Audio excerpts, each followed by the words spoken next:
എല്ലാത്തിൻ്റെ happy teachers. ഞാനും അച്ഛനും കൂടി ഇന്നലെ പോയിട്ട് പള്ളിക്ക് പോയി. അവിടെ നല്ല ടീച്ചേഴ്സ് ഉണ്ടായിരുന്നു. നിന്നിട്ട് ഞാൻ പോയിട്ട് ആ വീഡിയോ അയച്ചുതരാട്ടോ.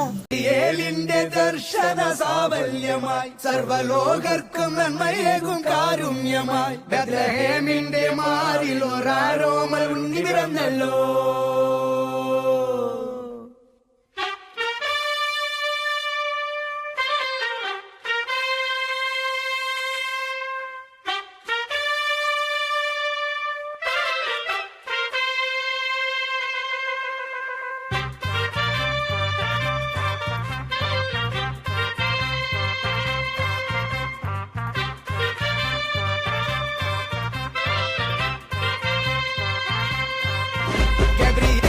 എല്ലാവർക്കും എൻ്റെ വീഡിയോസ് ആയില്ലേ?